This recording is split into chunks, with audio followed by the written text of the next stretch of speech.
Most games that I play or that I find on my wish list are games that have been suggested to me and I've been told to play either time and time again, or that I've found someone doing videos quite similar to this has reviewed and said to play. But recently I went and I got a couple of games off my wish list on Steam, and I found a game called Gris. And I couldn't remember for the life of me why this game was on my wish list. And it was a cheap game. I think $15, $20, I'm not sure. But I didn't expect it to be one of the best experiences I've had in a while playing a video game. And that's what I'm here to talk about. Now, as these videos come out and the more you get to know me, you'll find that I'm a sucker for story games. And that's why Gris stands out. The story, I'll be completely honest, by the end of it, it brought me to tears. But not a single word is spoken throughout the entire game. Not a single word is on the screen other than instructions at different points. So, how did a game that has no spoken words bring me to tears? And I'm going to be honest, it's not the easiest thing to do. I can get a bit nostalgic or emotional at times. Gris is a 2D platformer that uses very few buttons, being that they only use the buttons A and D, S occasionally I think, spacebar, Z, and L. And these are the only keys that you're going to press throughout the entire game. It's incredibly simple, but it's also the simplicity that makes the game absolutely gorgeous. But before I go into what makes the game so visibly and audibly pleasing, I want to talk about the story. And I'm not going to go into too much detail about the story because I don't want to ruin what it is. But something terrible has happened in this young girl's life, and we follow her through her dealings with it, through the 7 stages of grief. And we almost see it through her dress.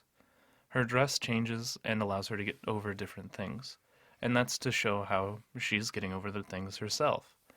And throughout the game, it's just this beautiful story of this young girl trying to get over this.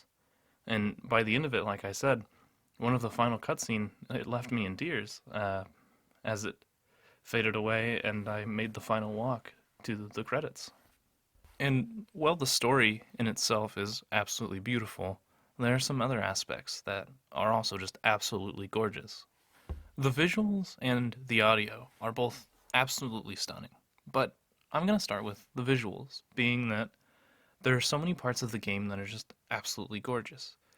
As you're sliding down the hills into the red plains, or as you're sliding out of the forest. So, mid-editing Dawg here, I realized I didn't really set up that many examples for this part, so I'm going to show a lot more than what I talked about, and that's going to include the part where your dress upgrades and you walk against a storm, and also the part where you see the game's title.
As I replayed the game to get the footage and watched my own video, I thought that these were worth mentioning. But anyway, back to the pre-recorded Dawg. Both of these are amazing points in the game, but they wouldn't just be amazing with the visuals. The soundtrack, in its own right, is also amazing, and I will be listening to it for probably months, maybe even years to come. But why is this soundtrack so special to me? I've listened to tons of soundtracks and loved them all, from Nier to Persona 5. And this comes back to the simplistic gameplay. There are certain parts where, as you walk, all you hear are the footsteps of your character as she walks, just step, step, step, step.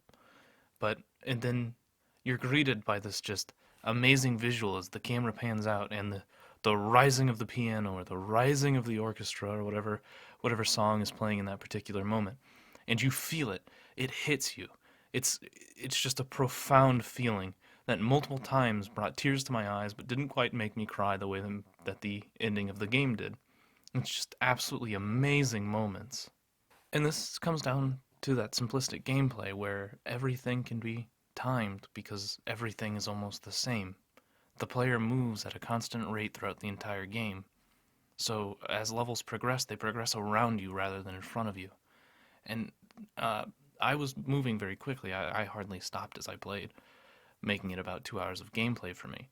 But these 2 hours of gameplay were just absolutely magical. Something I've either never experienced from a video game before, or something that I may never experience again, or something I haven't experienced in a long time. I'm not sure. But it just had this profound effect on me. An absolutely glorious game. I would suggest picking it up. But if the price tag is too steep, I can understand that with, as I said, only 2 hours of gameplay. And that's why definitely, if it goes on sale, you should definitely pick it up. I almost want to call it a masterpiece. But as all good things go, I do have some minor complaints, but I can't think of anything major. The only complaints that I can think of are at the very beginning of the game doesn't tell you that you can move, and I sat there for a good minute or two just looking at my character as she kneeled down. But the only reason that I'm not super critical about this is because I'm almost positive it's a design choice from the way that the story is being told to you. And while this is one of my least scripted Dogs discussions where I didn't write anything down, I have I have nothing to guide me as I talk about this game. What you're hearing is just raw thought as I speak. I I loved this game and I would suggest you pick it up. So the Dogs discussion highly rates this game. I don't know if I'll ever experience a game like that again or if I ever have before. I can only hope that I do. And I hope that you do too. I hope you get the same enjoyment from the game I got if you decide to play it. Thanks for listening to a simple pup just ramble about his experience with a game.